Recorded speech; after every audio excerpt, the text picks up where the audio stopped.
What is up, fellow dropshippers? Today is Tuesday, which means that it's time for another live Q&A all about eBay dropshipping. So if you're here in the live chat, let me know what your questions are. I'll be following along over here, and hopefully you guys can see me and hear me fine. Obviously, this is a new setup. I'm here on a mountaintop in Colorado Springs. I thought this would be a little bit fun. Let me just check that everything's working correctly while I answer the first question that someone asked me this week. So the first question comes from Raul. And Raul wants to know how you can avoid paying eBay fees. Let me just double check this is working. All right, looks like we're working fine. So Raul, unfortunately, there is no way to avoid paying eBay fees. And it's just a reality of what it is.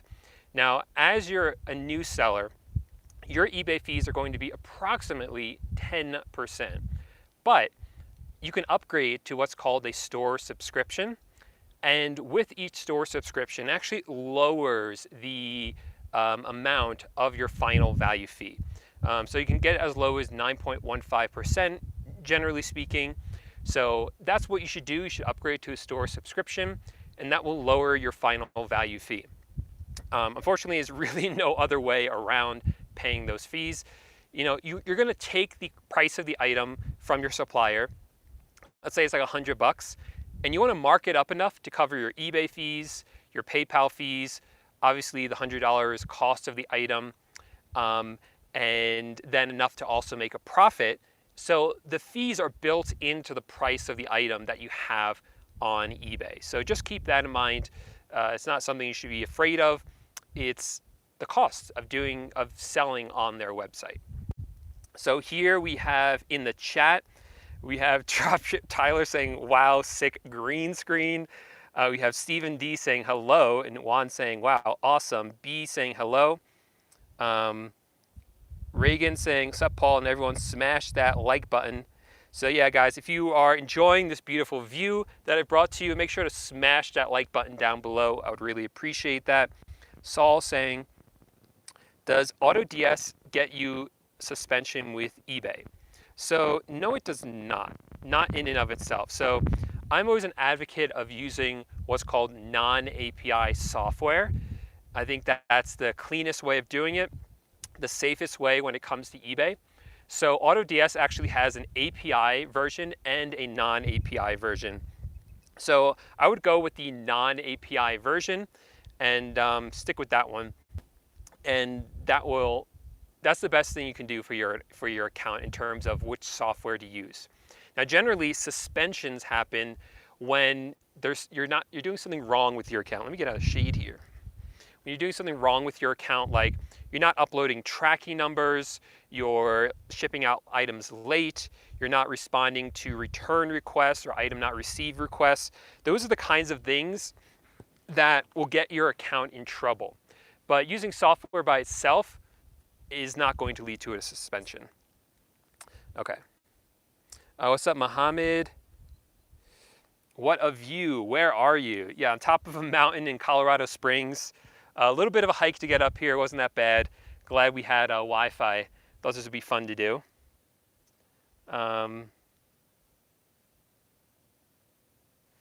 Let's see. Josh still has a ping pong ball. Hey, Jenny, what's up? Let's see. Can you use the same Amazon account for FBA, private label, and drop shipping? Yeah, you can. I don't know like a ton about it because I don't do FBA, but you can do it. You just have to have just be organized with it because you'll get an order in and you just want to, you know, they're in different places, so it kind of helps. But yeah, as long as you're organized, you can do that.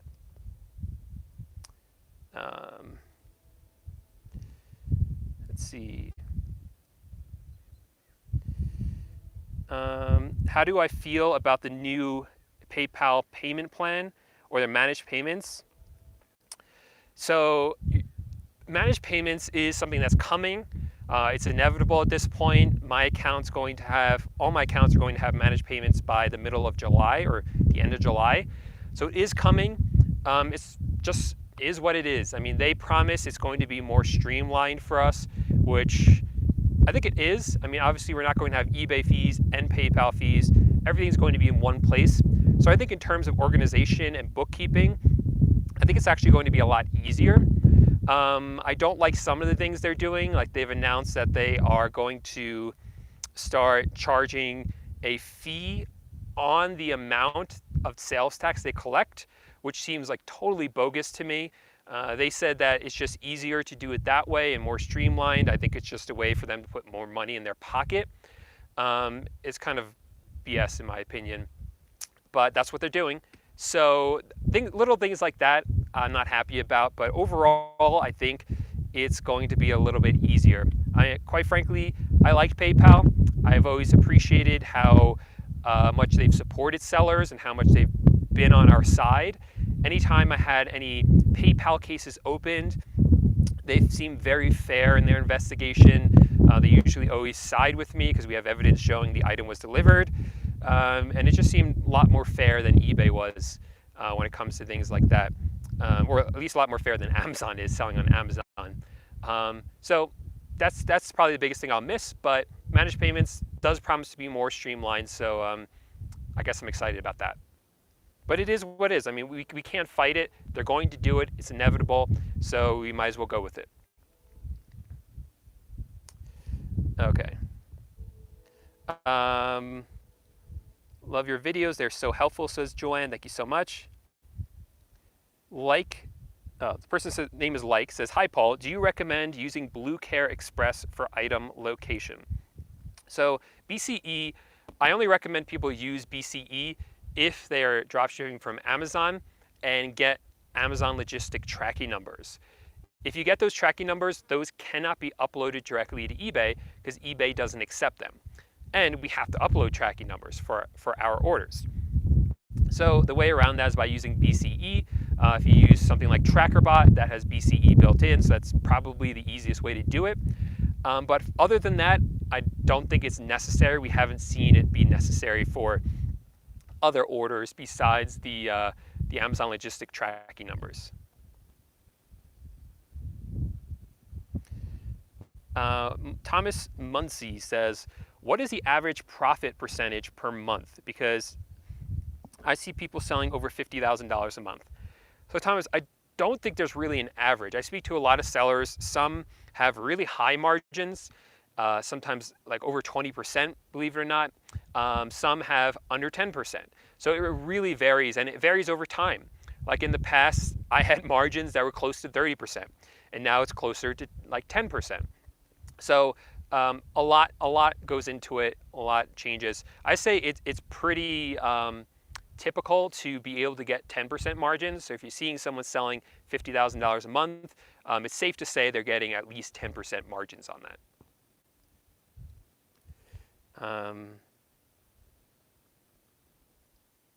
Okay, beautiful view, says Johnny. Thanks for being here, Johnny. Okay, John Lee wants to know about virtual assistants. So virtual assistants are people that we hire from India or the Philippines, and we hire them to help us run our eBay stores.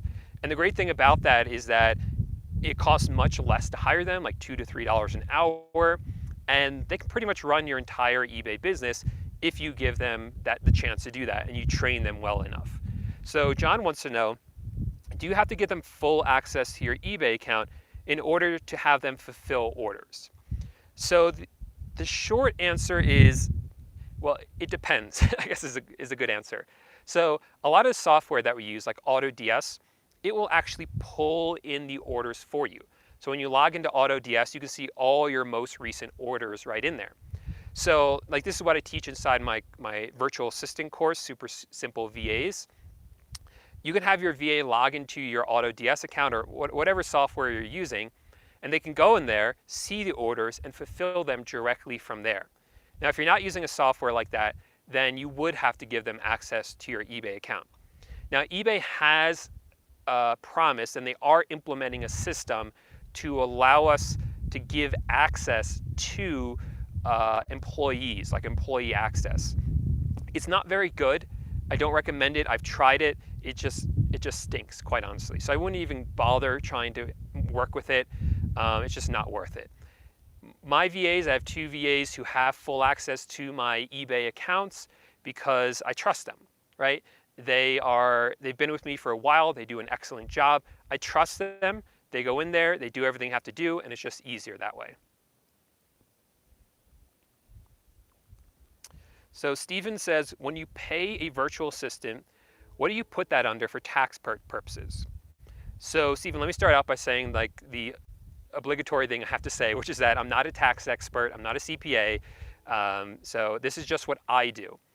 What I do is, and what this is an agreement between me and my bookkeeper, what we've decided is that a virtual assistant is an independent contractor. So the way taxes work is you get money in minus all the money that goes out for things like your fees, the cost of the items, the software costs, cost of virtual assistants who are independent contractors. Whatever's left over is your profit, right? So when you're paying a virtual assistant, that's an expense. So you're not going to get taxed on that because it's coming out of the business. So we classify that as an independent contractor cost, and that's how it appears on our bookkeeping, and then the accountant does it for our taxes at the end of the year. Okay. Gary says, can you suggest which one of your videos to watch where you are talking with one of your most successful students? So Gary, I have a few videos like that. I haven't done one in a while. I should probably do, yeah, that's a good idea. I'll do another one soon, but I have one with a student from France named Anas. I have one with a student named Bill, one with a student named Hui. I have a bunch of them. You could just search through my videos, and I'm sure you'll find there's a few of them. They're pretty good. Let's see. Okay, Ramazam says, Lior is the owner and creator of AutoDS. So I did a webinar with him recently, and he says that he has 35 eBay stores. So you want to know why. Why can't he just scale up one? So I think in Lior's case, it's a little bit of a special case because he's not just a dropshipper himself, but he's also like a leader, I guess you could say, in the dropshipping community. He owns a dropshipping software. So he really thinks it's his responsibility, and I agree with him, to understand really well how eBay dropshipping works. So to that vein, he's created multiple accounts just to see, like learn more about dropshipping, see what it's like to create multiple accounts and run multiple accounts. And I think that's more the reason he's done it. I think he also helps manage other people's accounts, so I think that's included in there as well. But I don't think he actually runs all 35 of them. I think he runs a lot of them and helps other people manage a lot of them. But really, it was more of like a learning experience for him. Now, you can scale up an eBay account pretty far, over $100,000 a month, and then you could open up another one to do the same thing with that one too. Okay. Kenny says, I love your background. Love that emoji. Jorge says, thank you, Paul. Your videos are really helpful. Thank you, Jorge. Really appreciate that.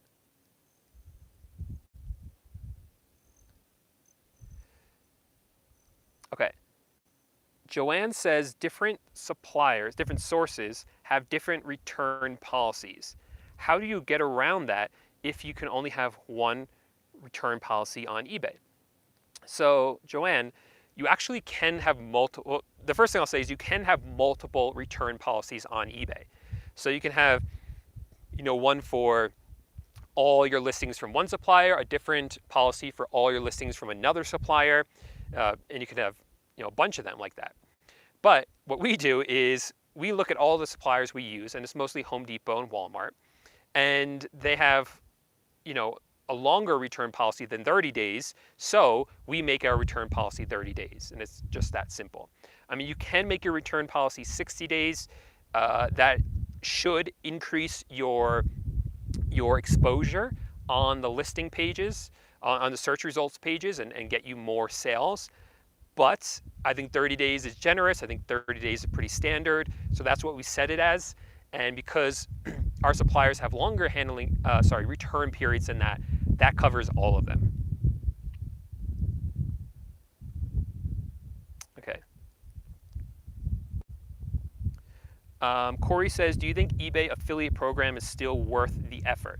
Do you have any advice as to who to approach it? So for those of you who don't know, the eBay affiliate program is similar to the Amazon one. I believe. I've never actually used it. I've used the Amazon one. But basically, like, you can make YouTube videos like this and say like, hey, I just got a great new camera off of eBay. Here's a link to it, and have a link in your description that sends people to eBay. And then if they purchase something from eBay, you get a commission for it. Amazon has a similar program. Well, recently, Amazon and eBay greatly reduced that program. Like, there are people who, like, you used to get like 8% if you sent someone to Amazon and then they ended up purchasing something. You would get like 8% of that, and it's gone down and down and down since then, and now it's like basically nothing. And that's like just completely destroyed some people's businesses. I've never really used it besides a couple of YouTube videos. I put affiliate links to Amazon in a couple of them. I've never used the eBay one. It's a shame that it's happened. Everyone's hoping it's only temporary because of COVID and because they're trying to cut costs here and there. But who knows, right? Who knows? I can't really say if it's worth it because I don't do it, but that's just kind of all I know about it, to be honest. Well, I'll say a little bit more than that because I do know a little bit more than that. There are some websites who still have excellent programs. So like a lot of the tech, like I like watching tech reviews. So a lot of the tech review YouTubers, they've stopped sending traffic to Amazon, and now they send traffic to like B&H Photo instead, because B&H Photo has an affiliate program that's still good, much better than the Amazon one. So you should look around. If you're relying on eBay affiliate, then look around elsewhere. Now, what I just talked about has nothing to do with dropshipping, so if that's not something you're interested in, don't really understand what I was talking about, don't worry, it has nothing to do with dropshipping.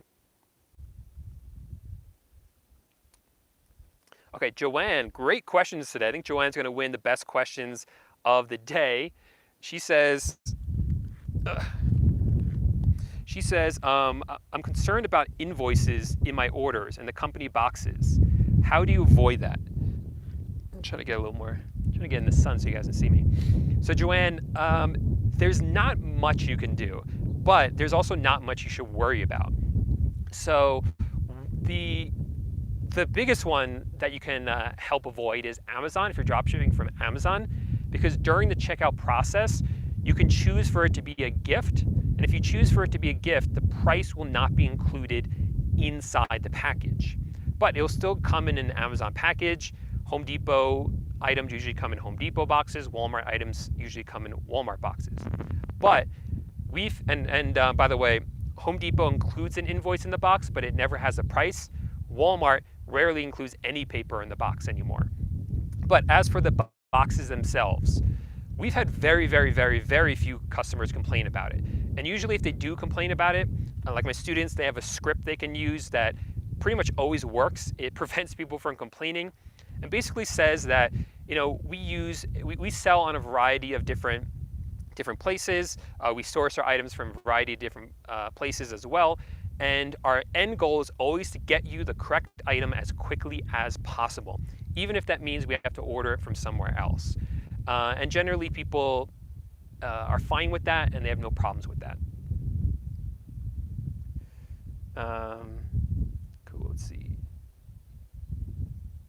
Okay, we have Zach here saying, hey Paul, first time joining your live stream. I have 89% of your course completed and it's absolutely amazing. Thank you for all your work you put in for your students. So thanks, Zach. I really appreciate that. Glad to see you're almost finished with it, and let me know how well you're doing inside the private Facebook group. Mohammed says, okay, I'm dropshipping from different suppliers. Which address do I have to use for eBay in case of a return? So the great thing about eBay, I gotta get more comfortable here. The great thing about eBay, That's a long drop down there. I don't think you guys can see that. But the great thing about eBay is that you can have a different shipping address and a different return address. They kind of, I don't want to lose my computer.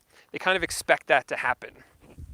So you can have, it doesn't really matter what your shipping address is for drop shipping, but for the return address, it doesn't even matter either, because when it comes to return the item, when it comes time to return the item, you're just going to get a return label from your supplier, like Walmart or Home Depot, and then upload that return label to eBay, send it to the customer, and then they're going to send it back with that label directly to the supplier.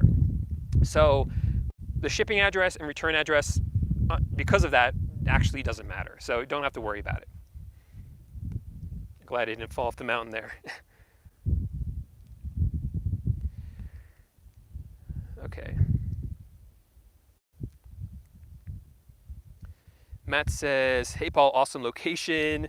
Do you still recommend AutoDS for dropshipping? Yes, I do. In the UK, I don't know too much about the UK, to be honest, so I can't really answer that. What's the maximum amount of products to upload per month when starting out? So Matt, when you're starting out, you shouldn't scale up too quickly. And the bigger danger is really having too many sales too quickly.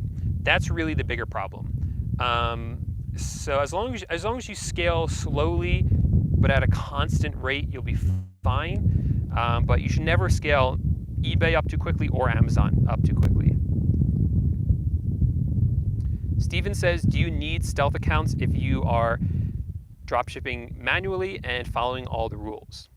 So stealth accounts are only really necessary. That's a big bird. What is that? That's a huge bird. I wonder what that is. Okay. Stealth accounts really only necessary if, one, your eBay account has been suspended and eBay says you're not allowed to create another account, then you would want to create a stealth account. The other reason you would want to create a stealth account is if you're doing really well with eBay, and let's say it's like an important source of income for you now, like maybe it's all you do, you might want to spread out your risk in case you are suspended. In the off chance that you are, you can then have a backup, which is a stealth account. But really, those are the only two groups of people that really need stealth accounts.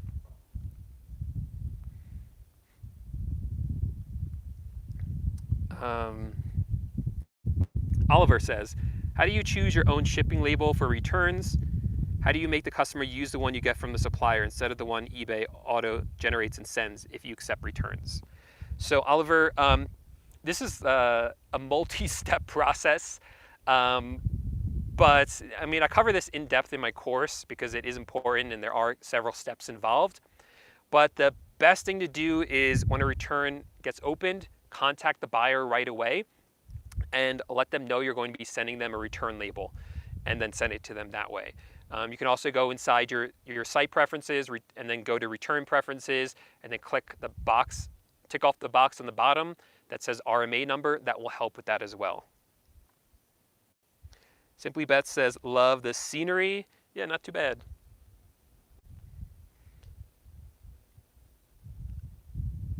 Ooh, Juan, that's dark. Juan has a dark comment of the day. Juan says, before the live stream ends, I want to see you walk on air, take a left, and keep going. Ouch.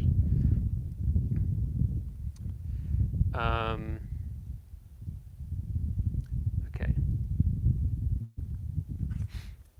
Let's see. Okay.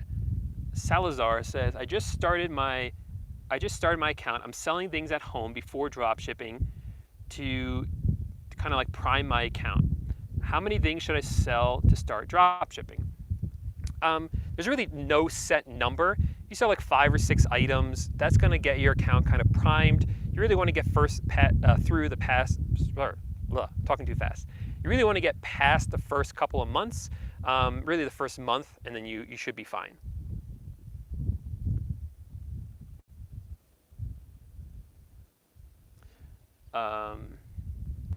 Let's see.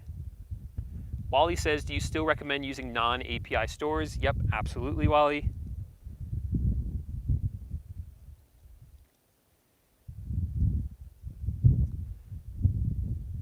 Chris says, do I need to open an eBay store to get started?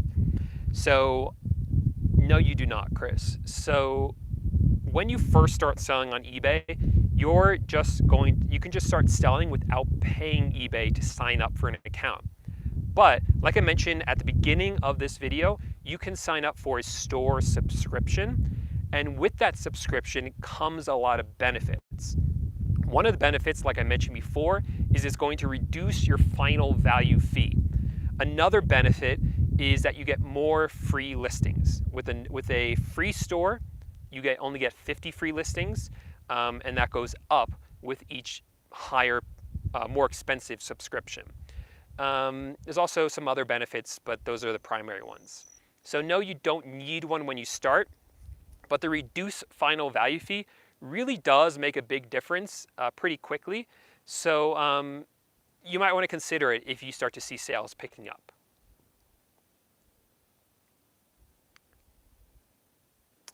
I lost my place here. Paul is correct to use multiple locations for item location. Yep, that's what we still use.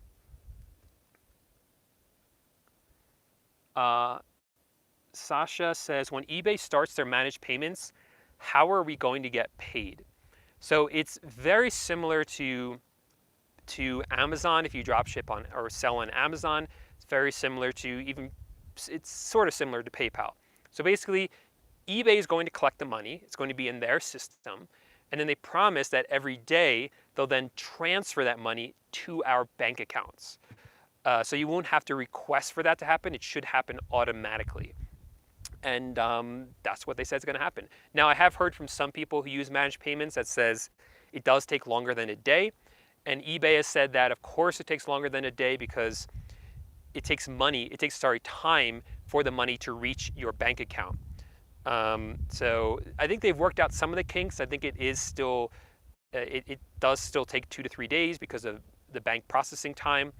But apparently in the past it was longer. But I think they worked out a lot of those kinks. Bobby says, hey Paul, I took your class 2 years ago and I'm still here, LOL. Yeah, Bob, you're always here. I really appreciate you always being here. Joanne says, thank you, Paul, for addressing my concerns. That's why I'm here. Thanks for your great questions. Ricebo says, I'm having issues with AutoDS and some of its features aren't working. Reach out to AutoDS support. They're excellent. They should be able to help you out.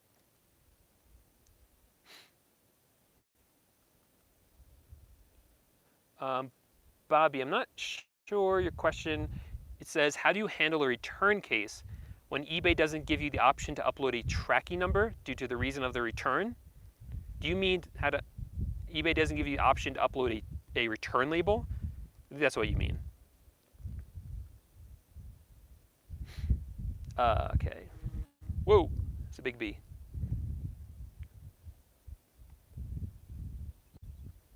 Joanne says, is there a software that you can use to help you list several items with one click? So the software that I use, AutoDS, it's linked up in the description of this video. That's the one that I use. The way I use it is I find the items I want to drop ship, I copy the URL, I paste into AutoDS, and with a couple of clicks, it's then inside my eBay account.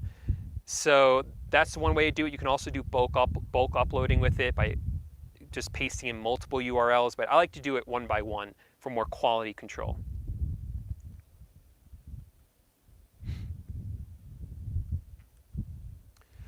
B says, what's the biggest hurdle, in your opinion, of doing this?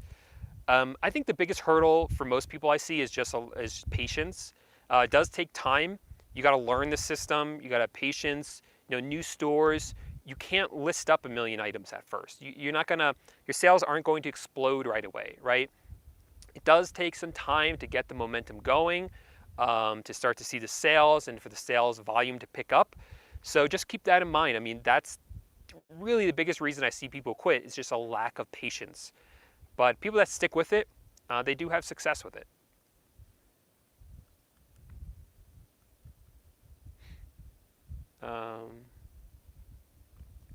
Milena says, hey Paul, I have a very good product on eBay, so great job finding it, but my supplier is Amazon. Now the sales are increasing. Is it possible Amazon will stop the orders because of the quantity of them? So Milena, what we have found is that despite what some people think, Amazon doesn't ban people from buying from them simply because they're drop shipping. Now there are other reasons people have been banned from shopping on Amazon, but it's not just for drop shipping. But there's another problem, which is that some items on Amazon, not all of them, but some items have a limit on how many you can buy within a certain time period. And usually they limit how many you can buy within a week. So you might be purchasing items and you might get a message from Amazon saying you've reached your limit for that item. That would be the biggest, if you run into a problem, that would likely be it. But if you've already made a lot of sales and fulfilled those orders and haven't seen that message, then you probably have nothing to worry about. But if it does happen, if you're a member of my course, inside the advanced section, I show a way to kind of get around that, like a little hack to get around that, which you might find helpful.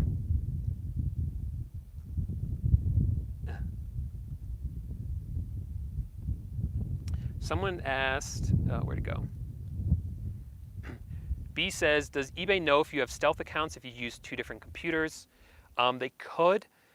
There's lots of different ways that eBay links up accounts. They look at things like your IP address, look at things like your name, address, phone number, just different things like that. There's a lot that goes into it. So all of that has to be separate. You don't necessarily need a different computer, but you would need a different IP address. Raul says, crazy, where are you? He's in Colorado. Yep, mountaintop here. Great frame, Paul. You must be directing movies. I think I just got a little bit lucky because I got this nice thing. It just kind of worked out. Is this a special edition, says Mannix?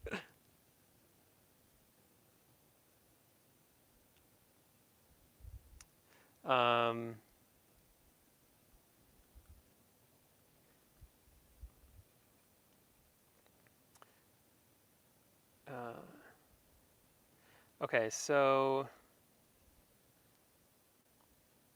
Halfman says, hey Paul, where can I go to purchase your program? And when I do, does it entail where I can go to source a product? So Halfman, I do cover in the course exactly where to find products, where to drop ship them from, everything you need to start a drop shipping business on eBay. The link to that is inside the description of this video.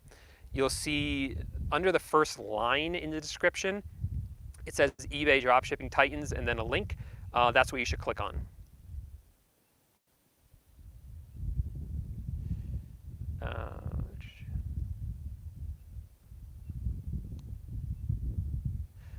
Okay, so Ricebo says, if you're dropshipping from Amazon, can you use the TBA tracking numbers? No, that's what you need BCE for. Again, TrackerBot will help you out with that.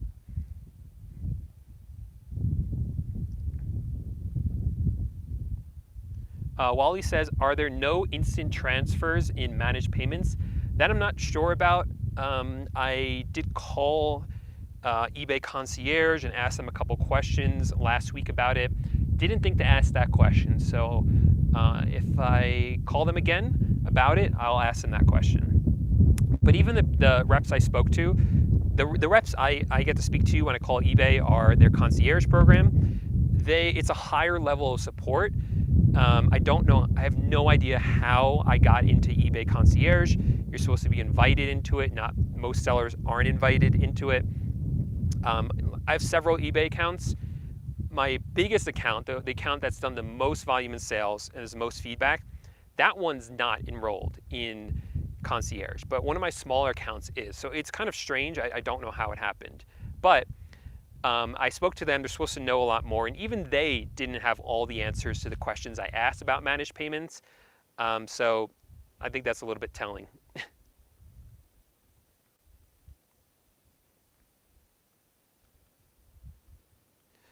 This bug. Anne says, do I have to file a state return if eBay collects sales tax for me for that state? So it's a little bit of a long, complicated answer, but if you are registered in that state, if you have a sales tax permit in that state, you should still file a return. Even if that return says, hey, I made this much in sales, but eBay collected the sales tax for me. Or some states will just have you file a return for $0. Unfortunately, every state is different, so you kind of have to go in and see what they want. Let's see. Juan says hit the like button. Yeah, if you guys are enjoying the views out here, make sure to hit that like button. Ramazam says, I really thought it was a green screen. It's not. This is real. Okay. Let's see.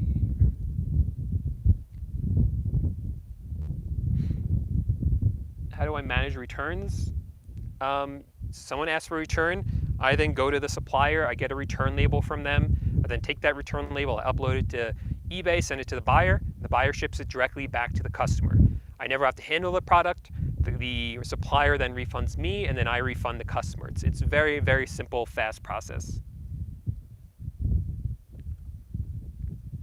Okay, Tiago's here. What's up, Tiago? Says, what does it mean when it says delivery exception, adult recipient unavailable? So Tiago saw that when he went to track the package. So that means that the delivery service, like UPS, went to deliver the item, but they didn't drop it off. They rang the doorbell and there was no adult at the house, so they didn't leave the package there. I don't know why it might be in that situation, because usually UPS, FedEx, Amazon Logistics would just leave the package at the door. Maybe it's a more expensive item, maybe it's I don't know, maybe it's because of the item it is, or maybe it's the neighborhood that it's in. Some parts of, some places they might be directed not to leave them outside because people will steal them. So that might be the case. In that case, you got to contact the buyer and let them know what happened. That's really the best you can do. Bobby says, hit that thumbs up button and buy Paul's courses is worth the investment. Thank you, Bobby. Yeah, this is one of the cool things about dropshipping. Now, obviously, I'm not going to sit out here and dropship on top of the mountain, though I guess I could. I mean, I have my hotspot. I'm live streaming on top of the mountain. But yeah, I mean, the cool thing is you can really do dropshipping from anywhere.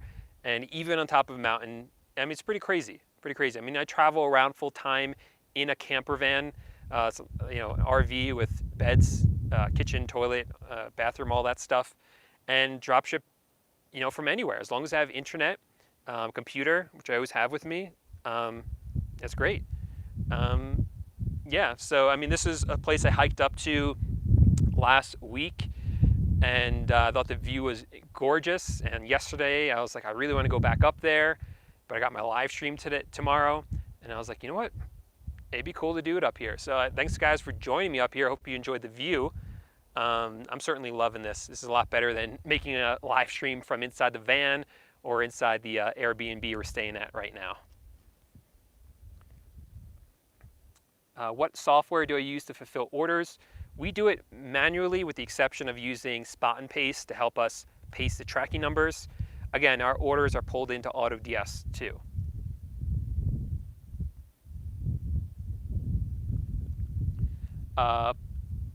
Yes, someone is asking about an update to the Stealth course because of managed payments.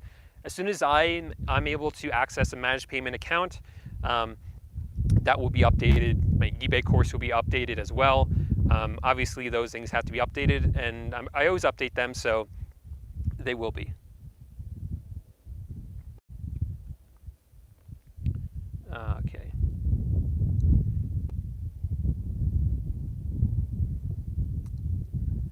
Mannix loves the view. Can you drop ship to eBay using only your phone? I've heard of people doing it. I would not recommend it. I feel like it would just be a nightmare. You got to do the product research. You got to upload the items to your your software like AutoDS, I just would not recommend it. I think it's much better from computer. You can go on Amazon and get like a not a MacBook, a Chromebook, pretty cheap. You don't need anything very powerful because everything is online. AutoDS is online. It's not a software that you download, and yeah, so all you really need is an internet connection and something that can connect to the internet, and a Chromebook would work for that. Cool. So how long have we been live streaming here for? Let's see. Because it is getting a little windy up here.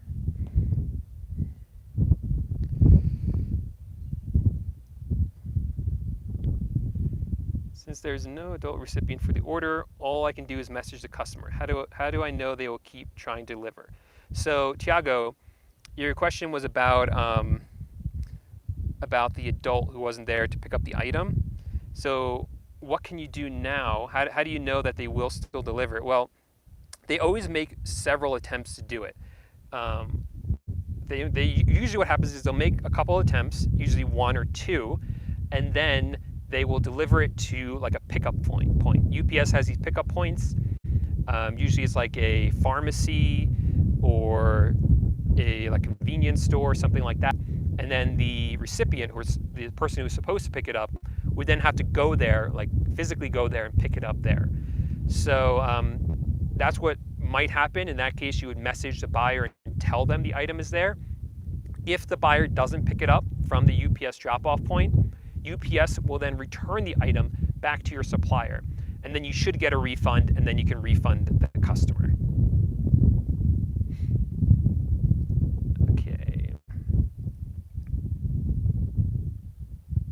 Okay, King of Sat says, I'm going to be below standard. I have 4 defects, 2 of them item not received because of the epidemic. Epidemic? That's not the right word. What to do? King of Sat, what you should do is, first of all, you're a little bit lucky because you have a grace period right now. eBay says that at least until the end of June, they are not going to put anyone below standard. So they check your account on the 20th of every month. And so they're going to look at your account on the 20th of May. But even if you're due to be below standard, you won't fall below standard. It's going to happen at the earliest at the end of June. Now, even with an item not even if an item wasn't received because of the pandemic, you can't blame it on the pandemic, okay? Because there is ample opportunity for you to resolve a situation before it gets to a defect. So the customer is going to open up an item not received case. You have time to fix it. You have time to address the issue, and you have time to refund the customer and cancel your order with the supplier before you get a defect. And that's what you should be doing so that you don't get those defects on your account. Now, one that you can try, although it's a little bit hard to reach eBay right now, you can try contacting them. Try calling them or have them call you. Click on Help and Contact at the top of ebay.com, and there's contact information in there. You can even chat in with them. Explain to them the situation. Explain to them that these are extraordinary times and ask if they will remove the defect. They might do it. No guarantee, but it's worth a shot. And try for both your defects.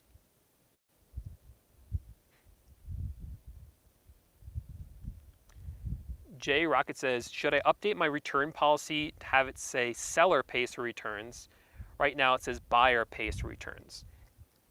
So that's up to you. It's really about strategy, Jay Rocket. So on the one hand, if it says seller pays for return shipping, then theoretically that should increase the number of sales that you get. eBay has an algorithm called Cassini. And what Cassini does is it determines where in the search results your items are ranked. And it looks at a lot of different factors. But one of the factors, this is all proprietary information, so eBay doesn't actually tell us what Cassini looks at, but we can kind of guess what it looks at. And one of the things I believe it does look at are your return policies. And if it sees that you have longer return policies and free returns and seller pays for returns, then what it's going to do is put you higher up in the search results. But on the other hand, that could result in more people trying to return the item, just buying it, trying it out, and then returning it, which kind of stinks, right? So that's why some people put buyer pays returns to dissuade them from doing that. Now, in our case as drop shippers, we have a benefit because we don't actually pay for return shipping, right? We get free return labels from our suppliers, give those to our customers, and then it's free for us and free for the buyer to return the item.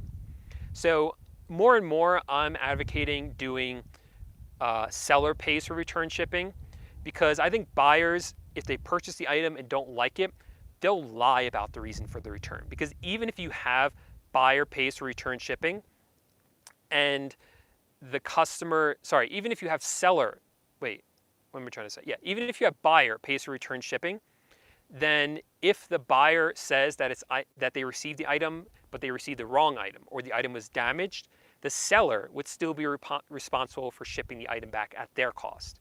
Again, as drop shippers, we just get a return label for free from our supplier, so it doesn't actually cost us any money. So you see the buyers might just lie about the reason if you have buyer pays for return shipping. So that's why more and more I'm just kind of saying, you know what, you should just do seller pays for return shipping, because it's just probably going to be end up being the same, and at least that puts you higher up in the search results.